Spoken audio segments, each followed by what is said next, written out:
unfortunately, the story doesn't end there for our Wake Island guys. The admiral for the Japanese task force goes back to his base. He bulks up, and he also is going to bring in some aircraft carriers that are on their way back from the attack at Pearl Harbor. Mm-hmm. He's going to swallow them up into his task force as well, 2 to be exact. And he's going to bulk up the invasion force. I want to say that, yeah, it goes from 450 now, it goes up to 1,500. And again, guys on the ground, the Marines on the ground have been taking casualties, so that 450 or so, roughly that number of troops they had, that's dwindling. Mm-hmm. So the odds are not fairly stacked in the Marines' favors. But needless to say, bombardments continue. VMF 211's planes are starting to, some are being shot down out of the 4 they have remaining. Some are being shot down. Some are just essentially breaking apart, due to normal wear and tear, and they don't have the parts to fix the planes, right? So planes are becoming unserviceable, and they're down to just, I want to say they get down to just 2 aircraft by this time. Now, I want to take a minute and talk about the relief. There's a relief effort, and there's a lot of controversy around this relief effort. Then and now, there's a lot of arguments back and forth, and I'm not going to pretend that I'm an expert on this matter at all. So I'm going to give you a very bird's eye view, Barney-style explanation of what's happening with this relief effort. Shortly after Pearl Harbor and the attack, then at the first attack at Wake Island, the U.S. Navy starts organizing a relief to get these troops either reinforced or off of Wake Island, right? And that's going to consist of 3 U.S. aircraft carrier fleets, right? So 3 of them, separate fleets, are going to be part of this. And the game plan is one of the fleets is supposed to sail towards the Solomon Islands to kind of pull the Japanese Navy that direction, while the other 2 fleets sail in and get the guys off of Wake or reinforce them. The problem is we are in the aftermath of the attack at Pearl Harbor, and the Pacific Fleet has been decimated. And we can't afford to lose the only commodity we have as far as fighting naval warfare in the Pacific right now are aircraft carriers. That's all we have. And it's still super early in the war. They don't know yet how dominant aircraft carriers are going to be. They're still thinking destroyers are the dominant thing on the battlefield as far as naval warfare goes. Yeah, they're untested at this time still. So in the forethought of everybody's mind is, yeah, we want to, at least the commander elements, right? The higher echelon. Their main priority, as much as I would like to say, is getting these guys off of Wake Island. It's not. It's protecting what they have. They cannot lose what they have. And unfortunately, that really takes away from the probability that these Marines are going to get rescued. And on the 22nd, so on December 22nd, one of these seaplanes makes it to Wake Island. It had come from Pearl Harbor, and it brought great news. There's a relief effort coming. They're this many days away. Get everybody ready to be evacuated. Mm-hmm. All the civilians will be evacuated, this, that, and the other. You guys are going to be good. So there's like this ray of hope.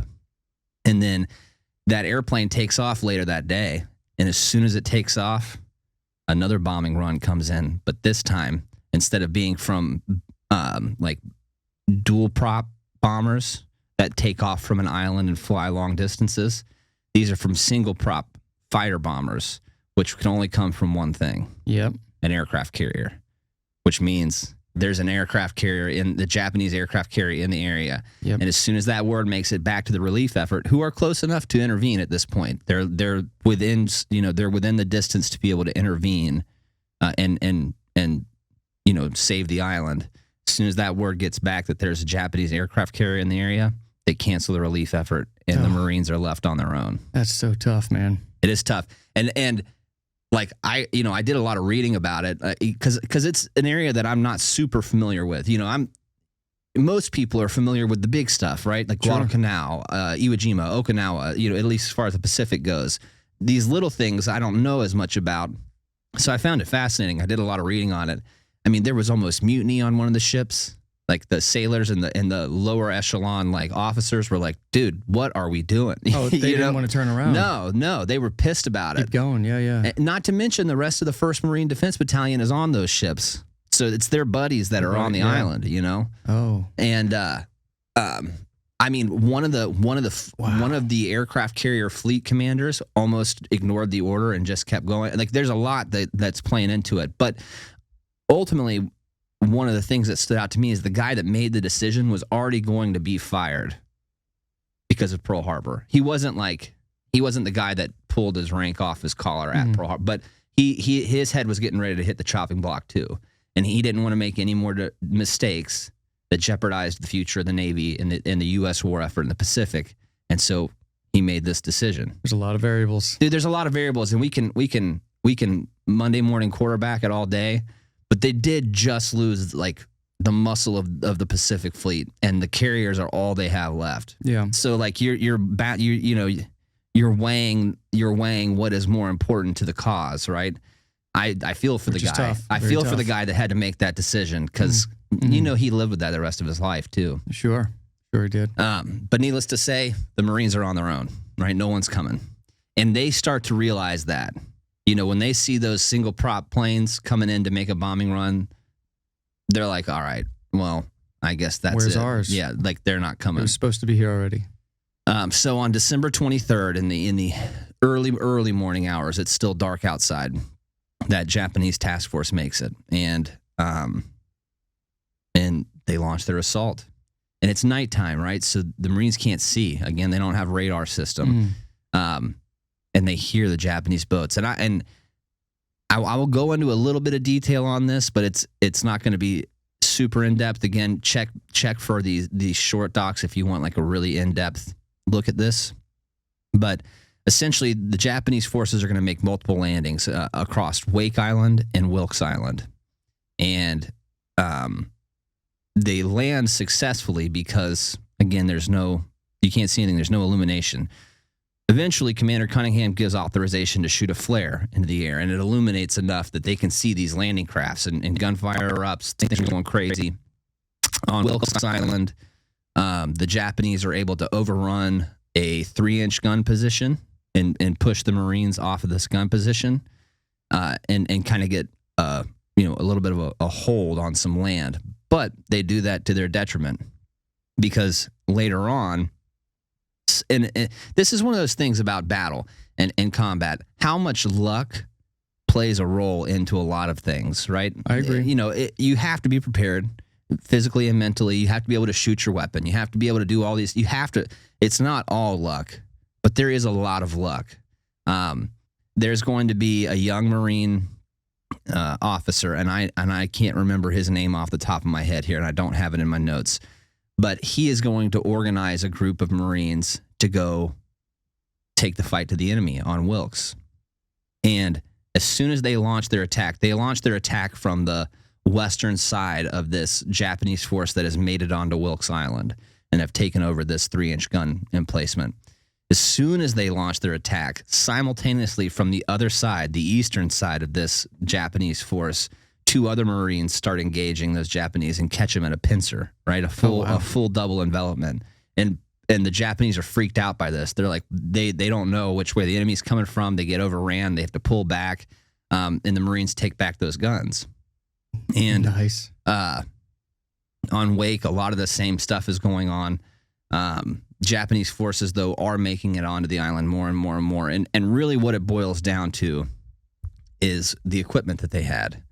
So normally you would have a few different ways of comms, like communication. You'd have radios, you'd have wire communications, like you see in those old World War II movies, the crank phone. That's wire communication. Now, wire communication is great because it doesn't rely on a signal, but it's super susceptible to indirect fire, being cut by an enemy. There's all these kind of things that if that wire is cut, comms is gone. And this is really what plays into the loss of Wake Island, is losing comms.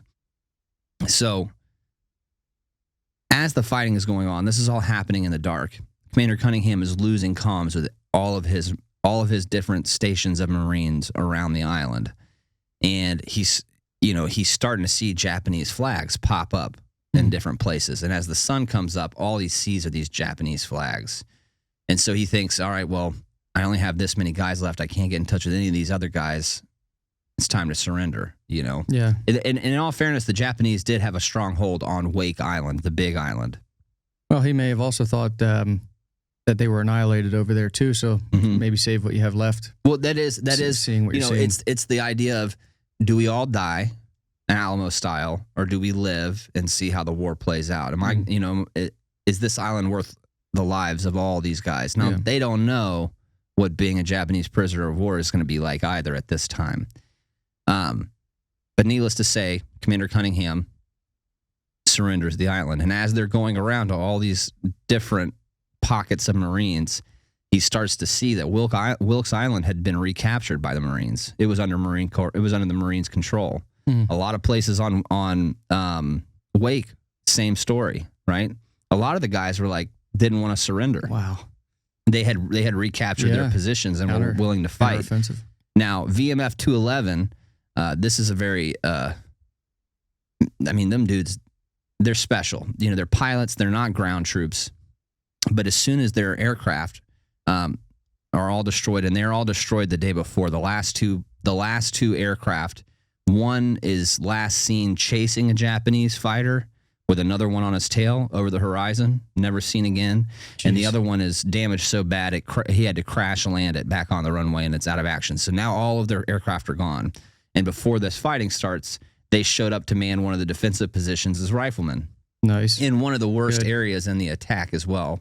And by the time the fighting is over, every single one of them had been wounded or killed, including Hammer and Hank, who will be awarded his Medal of Honor posthumously. That's an insane casualty rate, man. 100%. So it's a sad day. Now, the remaining U.S. troops that are on the island that do end up surrendering will be prisoners of war the remainder of the war. What's messed up is there's a large group of civilians on Wake Island. I say a large group. I don't want to misquote here, but I think it's like 150 or 200 civilians that are on Wake Island. And that could be way off, so I apologize if I'm way off. But needless to say, these civilians will be kept on the island as slave labor for the remainder of the war, because the Japanese turned this into an airstrip for them. They use it as an airstrip. And at the end of the war, or towards later in the war, I'm not necessarily at the end of the war, but later in the war, the U.S. makes a bombing run on the island, and that Japanese commander thinks that they're getting ready to assault the island and try to take it over. And so he has all the civilians beheaded. Dude, that's insane, man. He killed them all. And he ends up being tried for that as a war criminal and executed after the war. But it's just, what a terrible way to go. Yeah. Thanks for watching. If you enjoyed this clip from America Fog of War, catch the rest of the episode here.